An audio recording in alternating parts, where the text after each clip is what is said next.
I'm doing all right. Thanks for taking our call. We know that you're ridiculously busy with stuff, talking to people all day today. So thanks for giving us some time. Yeah, thank you for having me, man. No problem. First question I gotta ask you is just, how are you doing, man? We're doing better every day. We were, pretty down and out for, a good 2.5 weeks, 2.5 weeks. And been feeling good for, the last 5 to 6 days, feeling much better. I wouldn't say we're not sick. I mean, we just don't know. They're not retesting us. But we're still doing the right thing, just staying indoors, staying quarantined, and, just kind of keep riding it out. I know that we're calling you from California. We're actually here in New York right now, and it's like a war zone out there every minute, just with everybody going crazy with this. When you first got the news that you were positive with this, was it as insanely locked down as everything is right now? Not as bad. I mean, because we got home on the 12th of March. And by the 13th, my wife was feeling ill. By the 14th, I was feeling ill. And, we went and got tested and had to wait a good 7-8 days to get the results.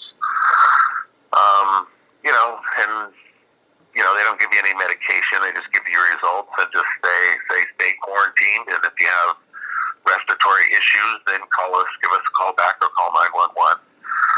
So just basically go home and write it out, basically. Yeah. I know that you had issues with your throat and with your body previously, so was any of that, alarming to you in any way? Did it impact the disease at all, or was it something that you just kind of had to deal with? I don't think so. I mean, I don't have any, old illness like that was going to affect me. I know it took some people down because of the lungs and breathing, and I think my lungs were in good shape just coming off the tour for 5 weeks. My lung capacity is pretty good, so maybe it had something to do with it as well, but I think it affects everybody differently. Yeah. All right, well... I didn't have the fevers, I had just the headaches and body aches, muscle aches, just felt terrible. All right, well, best of luck for a full recovery for both you and your wife. I know that she contracted it as well. Yeah, thank you. Yeah. The one thing that I would say is that if there's any silver lining about this, it's that because we had to push back an interview, I can now talk to you after we've been able to hear the entire new album, because Titans of Creation came out on Friday, and it's just some phenomenal stuff here. Well, girl, thank you so much. No problem. I think it's kind of a running joke between me and everybody else here at the show, where we kind of say, like, the only way it would be incredibly newsworthy is if Testament put out an album that did not live up to our expectations.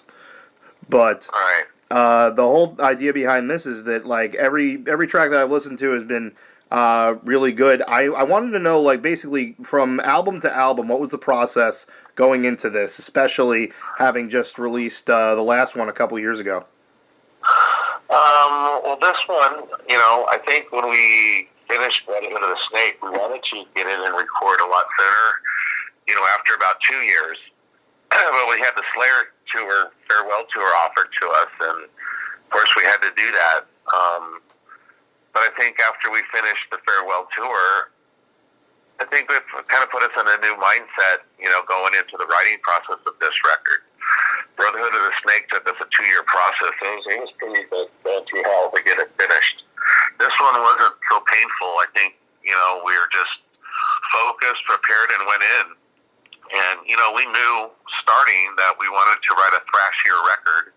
I knew I wanted to sing a little more, be a little more vocally melodic.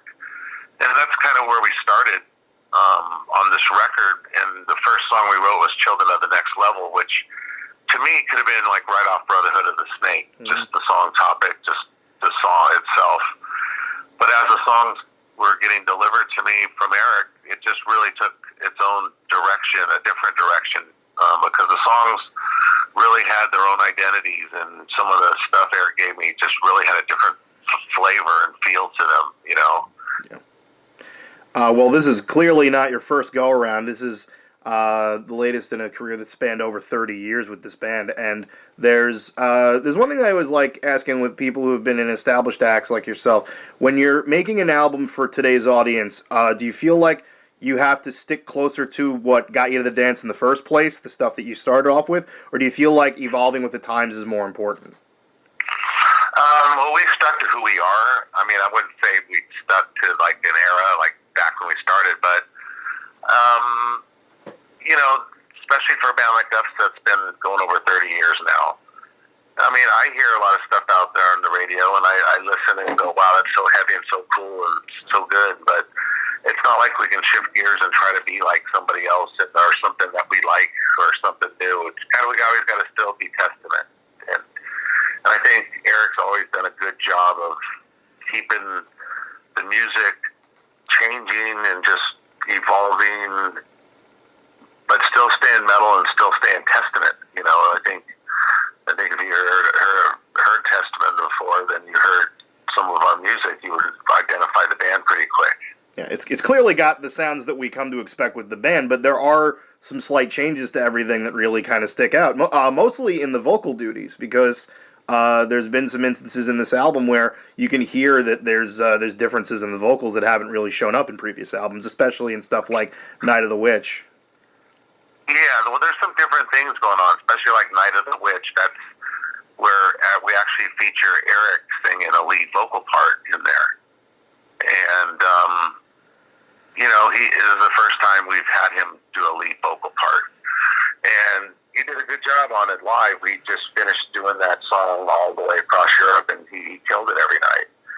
But it definitely added a different dimension to the band and a different sound because Eric's really into that black metal and blast beat stuff. Yeah.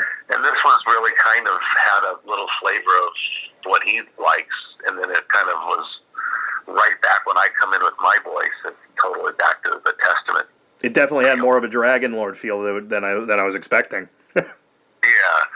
Yeah, songs like that, and then he sings twice on the record, a lead part, but it definitely adds a different flavor to the record. But also songs like City of Angels, where even, you know, after doing 13 records, I found myself trying some new things in that song, you know, a different tone of a voice, and I tried doing some harmony stuff, and I never do that, but I did it, and it built that song into something unique that, you know, I really didn't want that song on the record at first. You know, I was fighting it, and then once I recorded it and put the song together, it really turned out to be like a standout song, and it was some stuff that pushed me out of my comfort zone and made me try some new stuff. When you originally weren't too keen on it, was it because you felt like the song didn't really fit the theme of the tone of the album, or you felt like it just needed to be workshopped? We wanted it thrash, you know, so to me, that song, when I first heard it, because it's like a 7.5-minute song, it's a long song, and it was repetitive, and it was slow, and to me, I was like, okay, this is not a thrash song, it's too repetitive, I'm not into it, and I wasn't feeling it. But once I recorded it and put it together, it really came alive in the mood and the story and everything, and that's when, you know, it's like, I look at that song now and go, wow, I was fighting for that to make it, but it turned out to be a standout song now on the record. It stands out in tone especially, but just because, like, there's some songs on this that I think have just, like, they let the theme of everything kind of take over. Like, Ishtar's Gate especially sounds incredibly thematic, and you got some stuff in Curse of Osiris that just sounds incredible like that. But there's definitely the thrash element to everything here. Like, nothing was lost from it. Right, yeah, exactly. You know, but like Ishtar's Gate, like songs like that, Eric was, I think, inspired. We went to like Israel and we went to Jerusalem, and we went to the museums in Berlin and seen the gate. You know, and when we put that together, I mean, that song itself is a unique, not typical type metal riffage. Yeah, but it works, and it really sounds like a Testament thing. You know. It does. The whole album is really well put together. I'm glad that I got a chance to listen to all these songs before I talk to you, because it seems like there were a lot of risks taken on this, but they all paid off in the end. Yeah, it was just, you know, it could have backfired. A lot of the stuff, especially vocal-wise, A lot of it, we went in the studio because some of those songs we had the arrangements to put them together, but I really didn't have all the vocals laid out yet. So we went in and basically let the tape roll and kind of mumbled our way through it and found words here and there and phrases here and there and structured the songs around them and really went and stuck with the first impulse, the first gut feeling, what came to mind, put on tape. We really stuck with that patterns.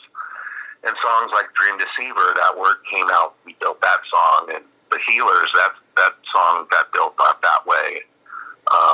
Night of the Witch was built that way.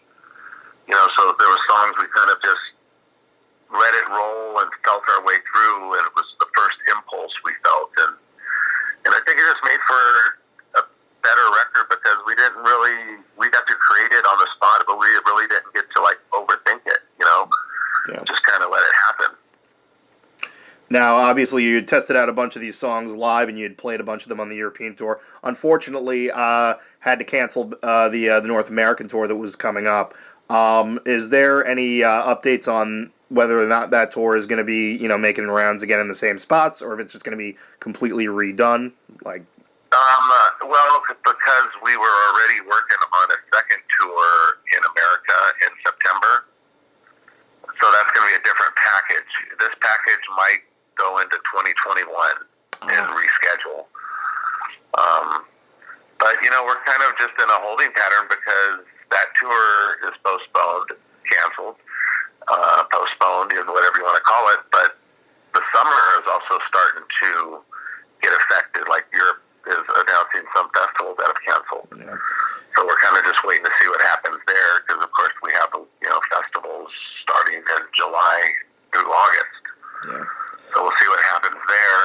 And besides that, we'll just be waiting for September. Hopefully things let up and resemble something of normalcy.